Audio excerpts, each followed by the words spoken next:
गर्मी में हुआ देवरानी जेठानी का बंटवारा। करण, रोना बंद करो। मैं जानता हूँ माता पिता हमें छोड़कर चले गए हैं, लेकिन तुम चिंता मत करो। मैं तुम्हें कभी परेशान नहीं होने दूंगा। मैं तुम्हारा बड़ा भाई हूँ। तुम्हें पढ़ाऊंगा, लिखाऊंगा और किसी काबिल बनाऊंगा। भैया, माँ पिता के बिना हमारी जिंदगी कितनी अधूरी अधूरी हो गई है। ये घर मुझे खाने को आता है। अरे भाई, माँ पिता से ही तो घर के अंदर रौनक होती है। लेकिन अब हमारी जिंदगी में हमारे माता पिता नहीं है, लेकिन हमारे सिर पर उनका आशीर्वाद है। और देखना, सब कुछ ठीक ही होगा। करण और सुभाष दोनों भाई अनाथ हो गए थे और अब सुभाष को अपने भाई की जिंदगी संभालनी थी, जिसके चलते वह खेती बाड़ी करने लगता है। जो खेत उसके माता पिता ने मरने से पहले उसके लिए छोड़ दिया था, वह उस पर दिन रात मेहनत करके फसल उगाता है और गांव से शहर भेजता है। इसी बीच वह करण की पढ़ाई के साथ साथ अपना बहुत बड़ा घर भी बनवा लेता है। ये लो करण, खाना खा लो। ये क्या भैया, आज फिर से आपने खाना जला दिया। कितनी बार कहा है कि शादी कर लो, घर में भाभी आ जाएगी तो घर संभालने वाला कोई तो होगा। अगर घर संभालने वाली ही सही नहीं आई तो? भैया, आपको अपनी जिंदगी शुरू करनी चाहिए। वैसे भी कुछ दिनों बाद मैं शहर चला जाऊंगा। मैं चाहता हूँ जाने से पहले आप इस घर में भाभी ले आओ। करण की बात मानकर सुभाष गौरी नाम की लड़की से शादी कर लेता है। गौरी बहुत समझदार और सुलझी हुई थी। वह शादी के बाद अपने पति और उसके घर को पूरी तरह संभाल लेती है। चलो भैया भाभी, मैं शहर के लिए चलता हूँ। बहुत जल्द वापस लौटूंगा कुछ बनकर। हाँ देवर जी, जब तक आप आएंगे मैं आपके लिए लड़की भी ढूंढ लूंगी। भाभी जी, आप भी ना।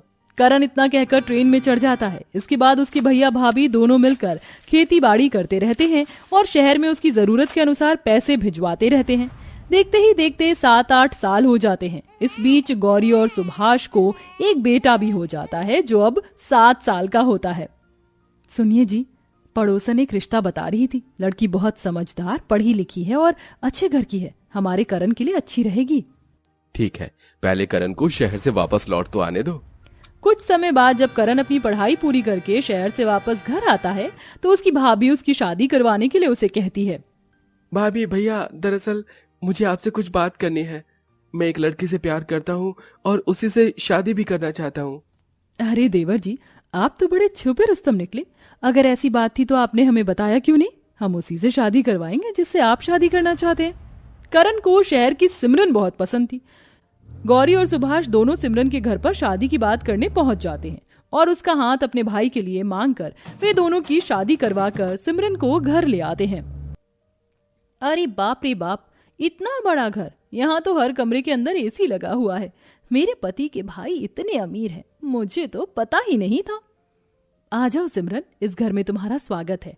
आज से तुम इस घर की छोटी बहू हो और मेरी देवरानी हो। चलो, मैं तुम्हें तुम्हारा कमरा दिखा देती हूँ। बाहर बहुत गर्मी है और इतनी गर्मी में तुम सफर करके आई हो, थक गई होगी। गौरी इतना कहकर सिमरन को उसके कमरे में ले आती है। अपना कमरा देखकर सिमरन और भी ज्यादा खुश होती है।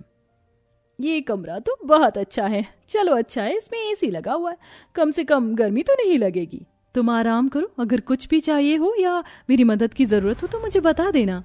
गौरी इतना कहकर चली जाती है और अपने बेटे मयंक के लिए खाना परोस कर उसे खिलाने लगती है। मयंक बेटा, चलो जल्दी से खाना खा लो। माँ, मुझे भूख नहीं है, मुझे बर्फ का गोला खाना है। नहीं बेटा, बिना खाना खाए तुम्हें बर्फ का गोला नहीं मिलेगा। खाना खाऊंगा तो बर्फ का गोला दिला दोगी? हाँ बेटा, बिल्कुल दिला दूंगी। इस तरह गौरी अपने बेटे की सारी ख्वाहिश पूरी करती है। देखते ही देखते कुछ दिन बीतने लगते हैं। वहीं किसी दुर्घटना के चलते इस बार सुभाष के सारे खेतों में आग लग जाती है और सारी फसल खराब हो जाती है। हे भगवान, ये क्या हो गया? मेरी इतनी मेहनत सब पानी में मिल गई। सारी की सारी फसल जल गई है। अब हम लोग क्या करें? क्या खाएंगे सारा साल? अजी, आप अपने आप को संभालिए, सब कुछ ठीक हो जाएगा। भैया, मैं नौकरी करूंगा, आपको परेशान होने की जरूरत नहीं है। इस तरह करण नौकरी करने लगता है, जिसके चलते वह घर भी संभालता है। कुछ पैसे अपने भैया भाभी को भी देता है और अपनी जरूरत के हिसाब से पैसे बचा लेता है। लेकिन ये सब देखकर सिमरन को अंदर ही अंदर जलन होने लगती है। आज तो मेरे पति की सैलरी से हिस्सा ले रहे हैं, कल को इस प्रॉपर्टी को भी अपने नाम कर लेंगे। नहीं, मैं ऐसा नहीं होने दे सकती। ये सब मेरा है, आने वाले टाइम पर ये सब मेरे बच्चों को ही मिलना चाहिए। मुझे कुछ ना कुछ तो करना ही होगा। इस तरह सिमरन सबसे पहले अपने पति को प्रॉपर्टी के लालच में फंसा लेती है।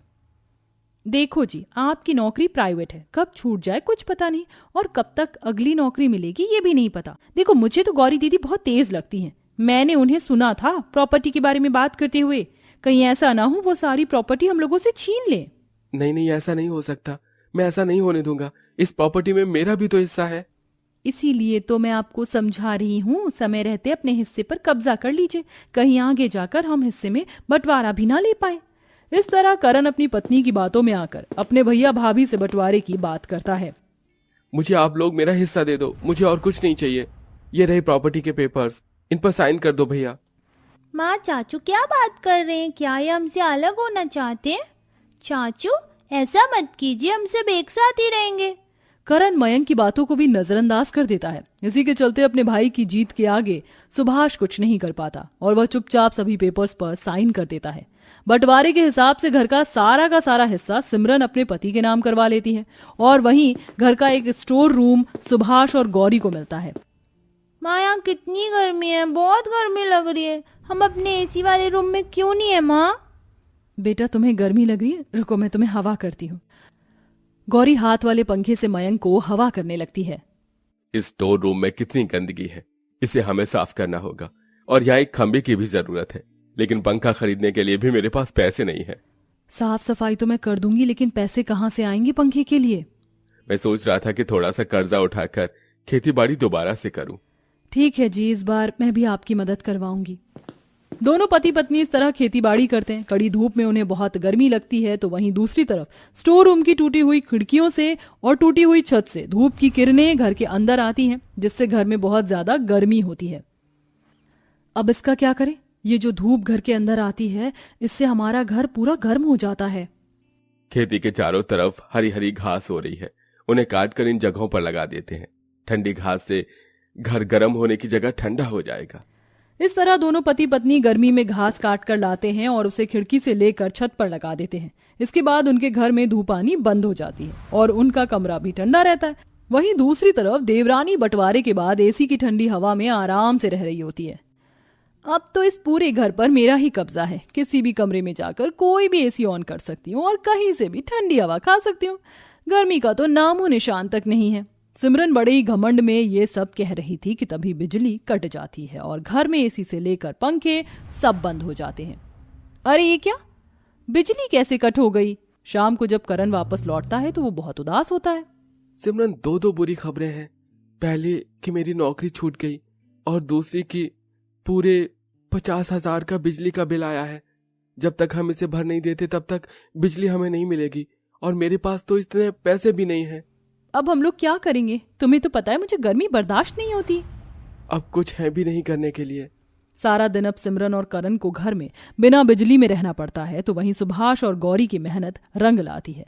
वह अच्छी खासी खेती करके उसका अच्छा मुनाफा प्राप्त करते हैं। धीरे धीरे वह अपने स्टोर रूम के कमरे को बहुत अच्छा बनवा देते हैं और साथ में अपने घर की परेशानियों को ठीक कर लेते हैं।